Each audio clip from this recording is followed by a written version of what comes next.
Hi, my Wise Astrology tribe, Cosmic Insight Astrology. My name is Christina. Welcome back to my channel. If you get a Cancer rising, Cancer moon, or Cancer sun, this is your November 2022 astrology forecast. I'm not gonna lie, this is a very intense month, just like it started already in October with the eclipses, and it's going into December. So this is the most intense period and quarter of the year. All right, Cancer, let me see what kind of opportunities or it will bring for you, or what kind of challenges you will need to face in November. So I'm going to talk about Mars over here a little bit because Mars went into retrograde in your 12th house and it's in Gemini. 12th house is hidden. 12th house is the cosmic womb. 12th house is everything that is unseen. That is your subconscious. So it could be create some kind of energy where you are suppressing anger, for example. And when Mars going to go direct over here, you might going to explode. And, it could be some kind of verbal conflict later on in January if you are not going to get rid of your anger. 12th house also could be some kind of retreat. It could also represent the unprivileged and your dreams and your arts as well. So you might go into actually the sunny side of this to go and visit something what was art related, and you're going to start to work on it. And, like you going to reinvent that kind of art product, or maybe a photography. Maybe actually you are a journalist in a war zone and you are going back to a war zone and you go, or you're going to take photography actually and photos in a war zone perhaps, or with the unprivileged, with orphans, or with homelesses, and you're going to put that later on when it's going to go direct. You're going to actually have an exhibition. All right, so let's move forward and let's talk about the eclipses and what is going to station direct and retrograde and how it's going to work out. November 2nd, we're going to have Venus and North Node opposition. So Venus actually over here, let me see, that's November 2nd. Okay, so Venus and North Node opposition in your 11th and 5th house. 5th house is romance. 5th house is actually investment and lottery prize awards, your children, your creativity. 11th house is your hopes and wishes, your social tribe. Those are opposing. So you might going to have some kind of purpose to build with your social tribe. And like your children may be not going to like that situation because you will be away. It will consume a lot of time of yours and your project, and the children is actually could feel like neglected or not getting enough attention, or maybe your lover actually could feel the same. So opposition. All right, so let's go to November. I'm going to animate the chart and I'm going to go to November. Let's see here. So North first. Okay, animate. And I'm gonna go to November 8th. And I'm going to actually show you the eclipse over here. So November 8th. November 8th, we have a total lunar eclipse at 16 degrees in Taurus, okay? I erected the chart in Miami, so don't mind the house systems over here. And then I have to tell you, the eclipse is going to happen actually in your 11th house. Eclipse is completion, ending. It could be painful, not necessarily, but it could be painful. But it's ending something. So you might going to exit a social media account, or you might want to take some time away from social media. You might want to take some time away from your friends or your social circle. Or it could be also like you wanted to be invited for something and you won't be perhaps. So it could represent some kind of painful situation where you wanted to be invited and you can't attend perhaps. So, you know, the eclipse is when the moon, actually the total lunar is when the moon and the sun is in opposing to each other. So the sun going to be in your fifth house and actually magnify your fifth house. And it's going to give all the lights and brightness on your children, on your romance, romantic life. So before what you had a week ago with your children or with your romantic partner, you didn't pay a lot of attention. Right now, you will actually be capable to compromise, you will capable to balance all that situation and give all the attention for these matters. So your creativity, and it could be some kind of new project in artwork as well. And you know, it could be something with your children, really, really loving time with your romantic partner or with your children, but obviously it's something ending over here in 11th houses. So this eclipse actually going to conjunct Mercury. You see the sun is going to conjunct Mercury. So in 16 degrees, Mercury is the heart of sun. It in the beam of sun, heart of sun.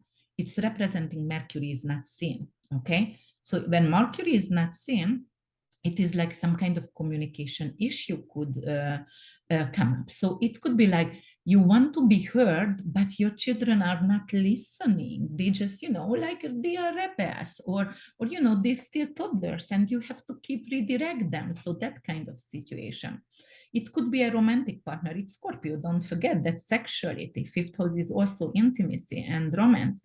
It could be like, you know, I want to be heard. I want my partner to my lover value my opinion, but it might only value my beauty or my sensuality, sexuality, but not my opinion. So it could be a little frustration over there. And this is going to square with Saturn. So there is a T square with Saturn. Okay, so that's not the best aspect, T square, right? But we can overcome anything and everything. So mind over matter, never forget. Saturn is restriction, but also Saturn is discipline and endurance as well, ambition as well. So we don't have to fear Saturn, even if it's fears as well. And, you know, it could be mortality as well. So here, Saturn is in your 8th house, Cancer. So it could relate to some authority figure. It could relate to someone like you going to lose an authority figure. It could be just like because of you it's dead to you, so not going to talk to the person. It could be a father figure, or it could be perhaps also, because this is moon, it could be also a mother figure as well. Authority, that's the most important. It could be your professor, it could be your dance teacher, it could be anything really who is dear to your heart, very dear to your heart. But you know, like right now you have a fallout, you have a disagreement, you have a disconnection and gapping apart. And then you're going to have this also with Uranus. Look at the moon and Uranus, 16 degrees exactly. So Uranus is unexpected, the rebellion, the you know, like it's almost like yes, the rebel, the chaos. Uranus is representing independence, originality. It's also invention, but you know, with moon over here, it could represent like emotional, very, very emotional you can get, and you can become really rebellious. You can become rebellious because of you have a new purpose in life. And for example, your friends are not supporting that and they hurt your emotions, and you become actually angry and rebellious against whatever they will. And that's why you can exit that kind of friendship zone, but doesn't support you anymore, doesn't support your emotion, your needs, your knowledge, your growth. Okay, so also it is also conjunct with the nodes. I was talking about that. So the nodes is a new purpose over here in 11th house matters. And then you're going to have also trine with Ceres. Ceres is in your 3rd house. It is actually in Virgo. Ceres is wisdom, but Ceres also lost. 3rd house is your communication, your sibling, your neighbors, your vehicle. So it could represent like you need to sell your car, or somehow you lost your car because you couldn't pay the lease or something like that. Or it could be like you lost a neighbor because they moved away, or your sibling actually perhaps moved further away. But also because it's wisdom, it could represent like you are going to be wise enough to become a support system for your neighborhood, in your neighborhood, or for your a friend, or actually for who else?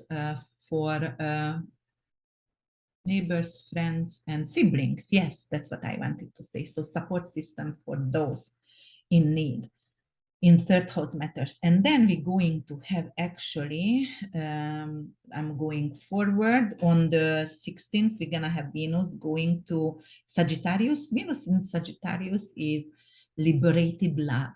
And like it is really, so here, it's gonna be in Sag over here on the 16th, and in your sixth house of work, and your daily routine. So you're going to start a daily routine or some kind of Sagittarius, maybe traveling, or some kind of you're going to have to drive where you work to, and you're gonna love it. You're gonna love the scenery. And it also could mean like you're going to have some kind of new foreigner colleagues, and you're gonna love that. Or you're going to perhaps start some kind of new daily routine, which is actually make you more beautiful, more attractive, and it's a lot of moving, and you're going to like that as well. So then we're going to have Mercury on the 17th going to Sagittarius, and those going to conjunct on the 21st. So in your sixth house, Mercury and Venus, that is beautifully polished, beautifully written, beautiful communication with your coworkers, with your roommate, with your colleagues, or with the person who you're renting your house out. So that could mean that.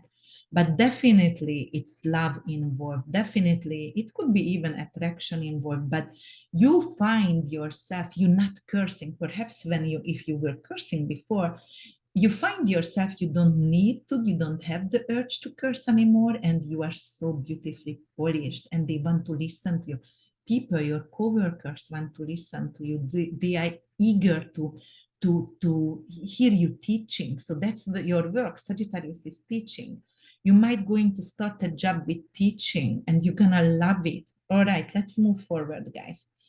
On the 14th, we had actually Sun and Neptune trine. So that is really good because Neptune is in retrograde. So no pink glasses on us. We see the reality. It's supporting our vitality. Neptune could be really beneficial if it's in retrograde. So, like it's no illusion, no delusion over here. And the Sun is in your sixth house, and Neptune is your ninth. Some kind of foreign affairs. So you might going to be supported, like a miracle is happening, some magic with Jupiter getting close to Neptune. Some magic is happening in a foreign affair. You might going to get a passport. You might going to start to study a new language. You might going to get some kind of foreign doctor who can support your health and wealth. It could be a holistic journey, a holistic treatment somewhere, maybe a workshop, maybe, a retreat center somewhere. So yes, that's definitely supportive. And then we have also Pluto sextile with the Sun over here. And then it was actually in Scorpio still the Sun when it's sextile with Pluto previously on the 18th.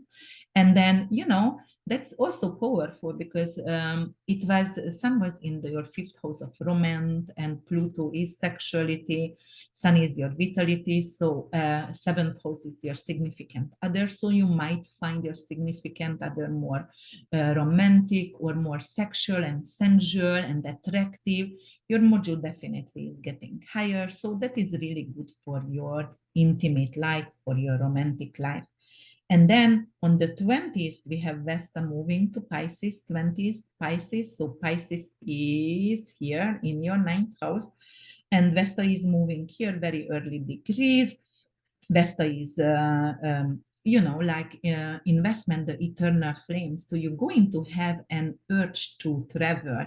You're going to have that kind of flavor. So that passion, compassion to study anthropology or study or do a master degree. So that's going to be all there for you.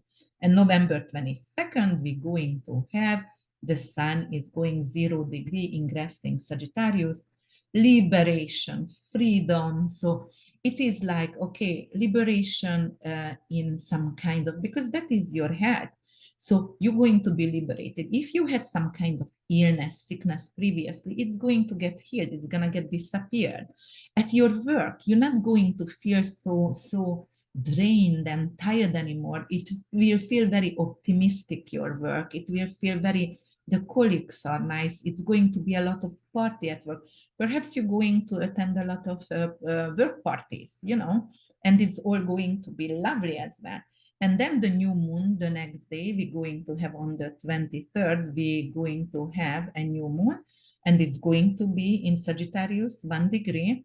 Okay, with the moon also going to come over here, 1 degree in your 6th house, a new beginning, as I said, with your daily routine, with your health regime, and at work.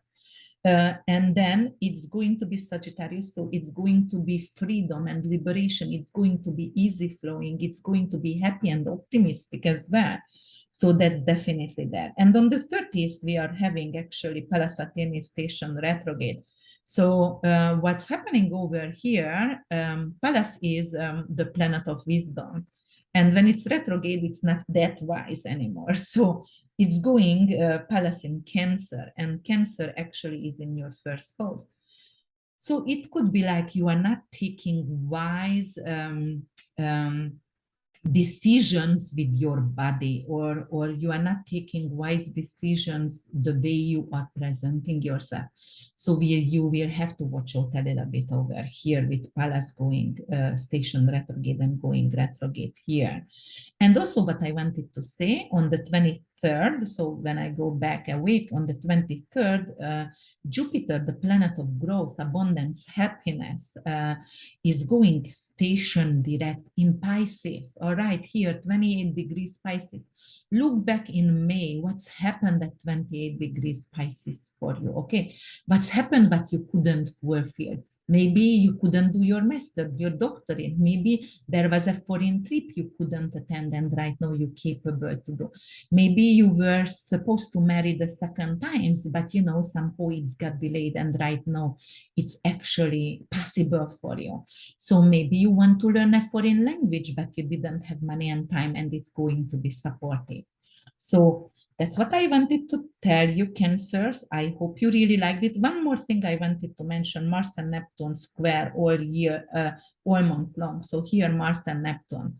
So what's happening over here, Mars is, you know, anger and inflammation and, you know, the warrior within, and Neptune could be delusion, illusion, 9th house, 12th house matters.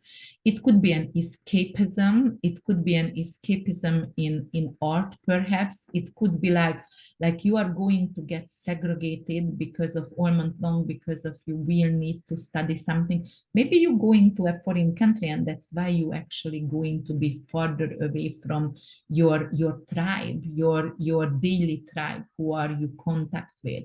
Or as I said, some of you could be a war hero, a war journalist, a war photographer. This is photography, Neptune in photography. And it could indicate you are going to a war zone travel. Actually, this is travel, long distance travel to a war zone.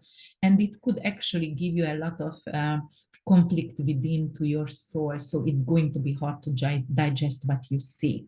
All right, Cancers, if you liked my podcast over here, please subscribe and comment and you know, check out my website www.urbanbeach.org. I see you in December. Bye for now. Thank you.